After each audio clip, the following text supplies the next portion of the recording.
Hello friends, welcome to our channel. Friends, இன்னைக்கு நம்ம செம்ம சூப்பரான ஒரு ஸ்நாக்ஸ் எப்படி செய்யறதுன்னு பாத்திரலாங்க. இந்த ஸ்நாக்ஸ் செய்யறதுக்கு நமக்கு ரொம்ப அதிகமான டைம் எல்லாம் தேவைப்படாதுங்க. ரொம்ப குறைவான டைம்லயும் ரொம்ப சூப்பரான ஸ்நாக்ஸ் ரெடி பண்ணிடலாங்க. நம்ம சேனலுக்கு புதுசா இருந்தீங்கன்னா மறக்காம சப்ஸ்கிரைப் பண்ணுங்க. அப்படியே பக்கத்துல இருக்கிற பெல் ஐகானை கிளிக் பண்ணிடுங்க. இன்னைக்கு நம்ம உருளைக்கிழங்கு வச்சுதாங்க ஸ்நாக்ஸ் செய்ய போறோம். இந்த மாதிரி எல்லாம் வந்துட்டு நம்ம அடிக்கடி செஞ்சிருக்க மாட்டோம். செஞ்சு பாருங்க, ரொம்ப செம்மையான டேஸ்டா இருக்குங்க. இந்த உருளைக்கிழங்க வந்துட்டு தோல் சீவிட்டு இந்த மாதிரி கட் பண்ணி எடுத்துக்கோங்க. இந்த சைஸ்ல இருக்கிற மாதிரி கட் பண்ணீங்கன்னா உங்களுக்கு வந்துட்டு கரெக்டா இருக்குங்க. இப்ப இத வந்துட்டு அப்படியே வச்சுக்கலாம். அடுப்புல ஒரு பாத்திரம் வச்சுக்கோங்க. அதுல கொஞ்சமா தண்ணி ஊத்திக்கோங்க. இப்ப வந்துட்டு நம்ம கட் பண்ணி வச்சிருக்கிற உருளைக்கிழங்கு எல்லாம் வந்துட்டு தண்ணிக்குள்ள சேர்த்துடலாங்க. கொஞ்சமா உப்பு சேர்த்துட்டு நல்லா மிக்ஸ் பண்ணி விடுங்க. இது வந்துட்டு நல்லா வந்துட்டு கொதிக்கட்டும். இந்த உருளைக்கிழங்கெல்லாம் வந்துட்டு நமக்கு இந்த மாதிரி நல்லா வெந்து கிடைக்கணுங்க. இப்ப பாருங்க, உருளைக்கிழங்கு வெந்துடுச்சு. வெந்ததுக்கு அப்புறமா வந்துட்டு தண்ணியை வடிச்சிட்டு ஒரு 2-3 டைம் வந்துட்டு நல்லா வந்துட்டு அலசி எடுத்துக்கோங்க தண்ணியில. இப்ப பாருங்க, நல்லா வந்துட்டு 3 டைம் வந்து நான் இன்னொரு தண்ணி ஊற்றி அலசி எடுத்தாச்சு. தண்ணியை வடிச்சிட்டு இன்னொரு பாத்திரத்துல சேர்த்துக்கலாம். அதுல வந்துட்டு ஒரு 3-4 ஸ்பூன் அளவுக்கு தயிர் சேர்த்துக்கோங்க. அடுத்ததா இதுல 4 ஸ்பூன் கார்ன்ஃபிளவர் மாவு சேர்த்துக்கலாங்க. அடுத்ததா நம்ம 3 ஸ்பூன் வந்துட்டு மைதா மாவு சேர்த்துக்கலாங்க.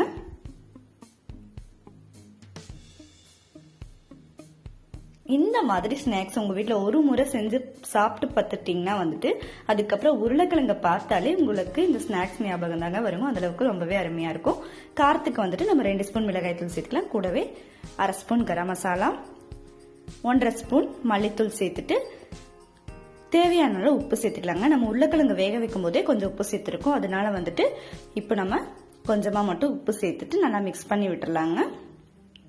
ஃபர்ஸ்ட் தண்ணி எதுவும் சேர்க்காம இந்த மாதிரி கலந்து விடுங்க.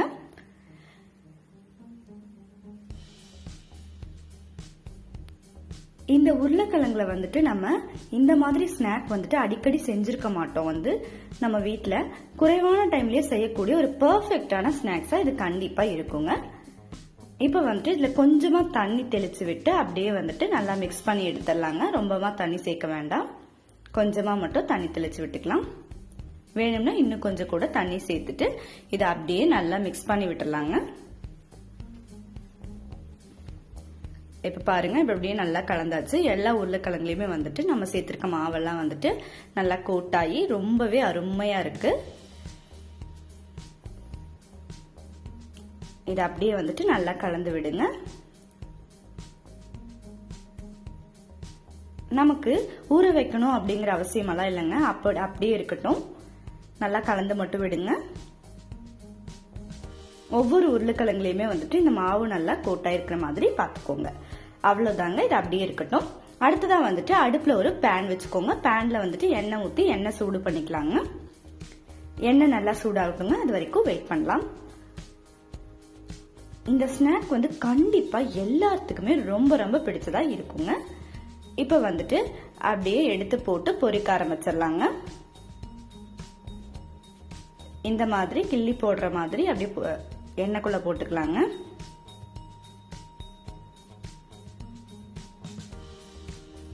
நமக்கு இது செஞ்சு சாப்பிட்டு பார்க்கும்போது உருளைக்கிழங்குலையா செஞ்சோம் அப்படின்னு எல்லாத்துக்குமே ரொம்ப ரொம்ப ஆச்சரியமா இருக்கும். அந்த அளவுக்கு ஒரு செம்மையான டேஸ்ட் இது கண்டிப்பா கொடுக்குங்க. 2 சைடும் திருப்பி போட்டு நல்லா வேக வச்சு எடுத்துக்கலாங்க. இது நல்லா ஃப்ரை ஆகட்டும் 2 சைடுமே.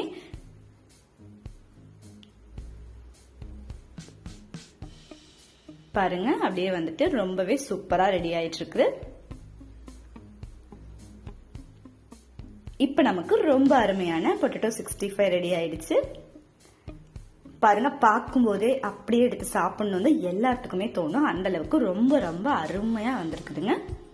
இதை அப்படியே வந்து இன்னொரு பிளேட்டுக்கு மாத்திக்கலாம். இப்ப மீதி இருக்கிறதையும் வந்துட்டு எண்ணெய்க்குள்ள போட்டு அப்படியே பொரிச்சு எடுத்துக்கலாங்க.